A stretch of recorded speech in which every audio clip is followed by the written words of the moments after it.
안녕하세요. 젤리나입니다. 자, 오늘 공유할 들 책은 이 행복의 철학이라는 이제 불행한 철학자 쇼펜하우어의 행복의 철학이라는 도서입니다. 철학이라는 말이 들어있는 것처럼 내용이 약간 철학적인 느낌이 나요. 용어나 분위기가요.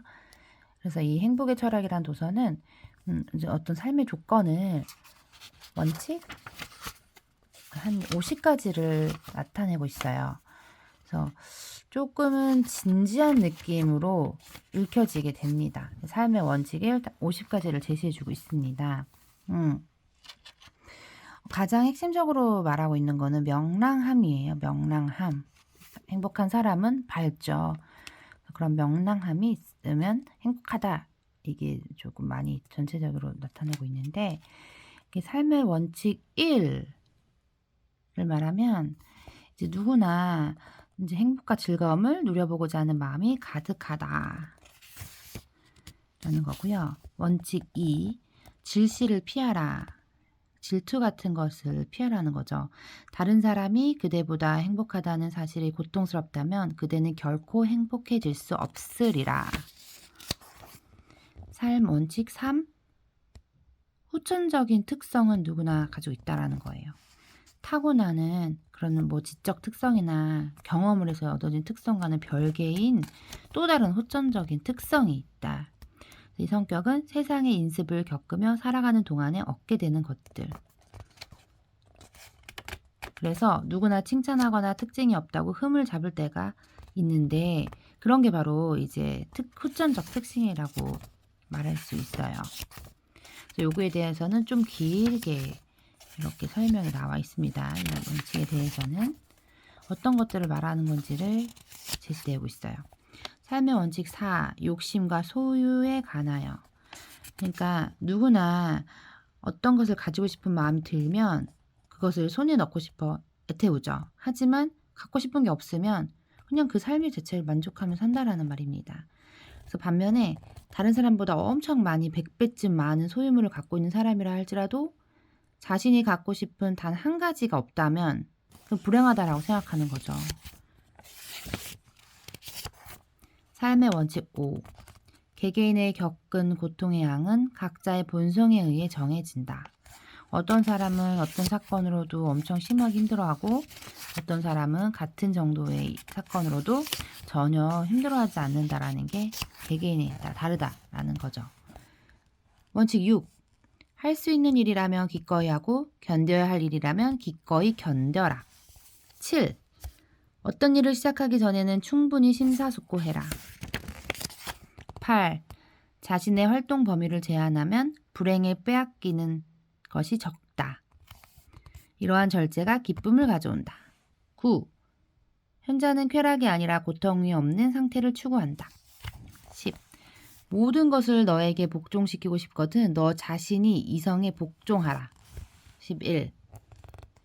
일단 불행한 일이 일어나 어찌해볼 도리가 없을 때에는 상황이 달라질지도 모른다는 그런 기대조차 갖지 말아라.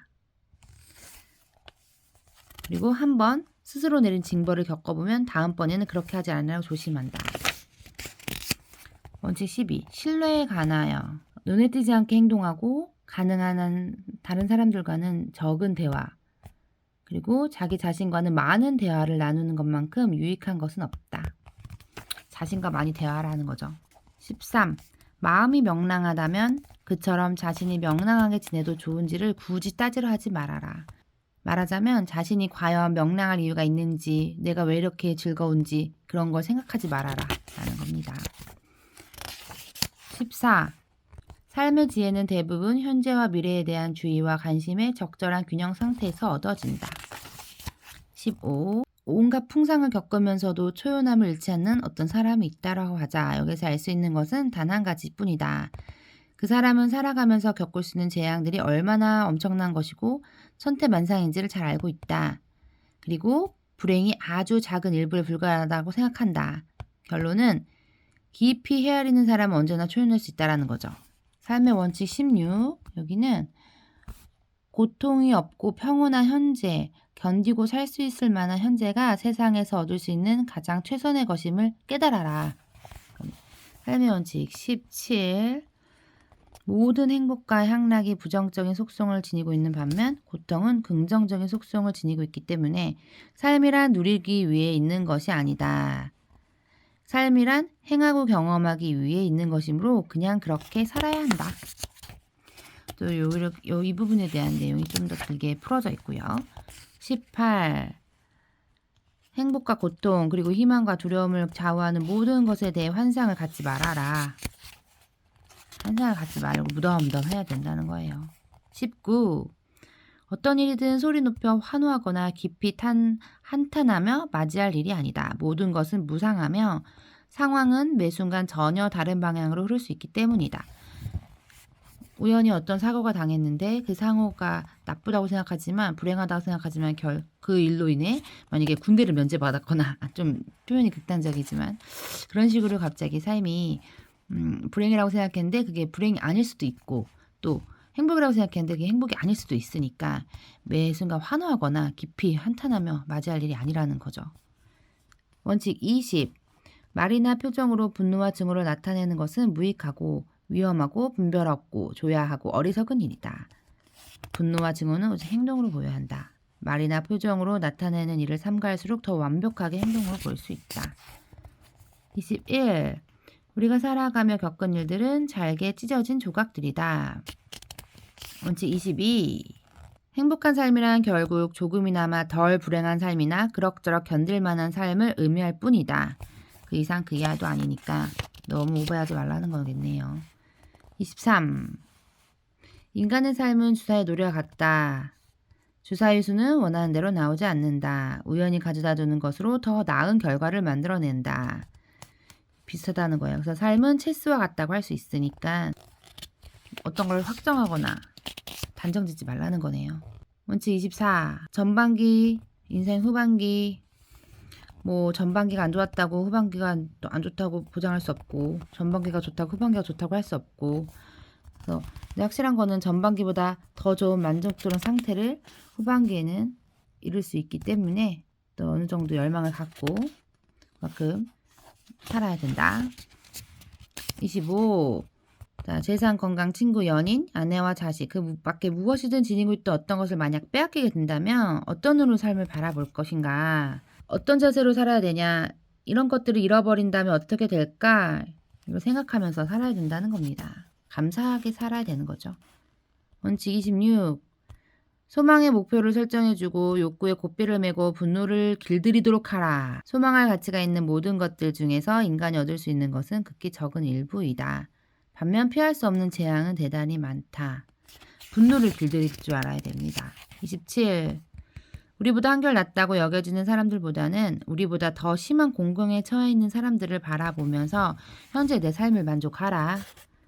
28. 나이에 관하여 노년이 되어서도 연구에 대한 사랑, 음악에 대한 사랑, 연극에 대한 사랑, 어떤 것에 대한 사랑 이것이 남아있다면 이것 또한 행복이다. 29. 자연스러운 부는 쉽게 얻을 수 있다. 여기에는 한도가 있다. 무가치한 생각에 속아 넘어간 부는 산산조각 흩어진다. 30. 활동한다는 것, 즉 무엇인가를 추진하거나 적어도 무엇인가를 배운다는 것은 행복의 필수 조건이다. 원칙 31. 무엇인가를 위해 노력할 때 그 행로를 이끌어주는 지향점은 상상된 형상이 아닌 개념이어야 된다는 겁니다. 그래서 개념은 약속을 지킨다는 겁니다.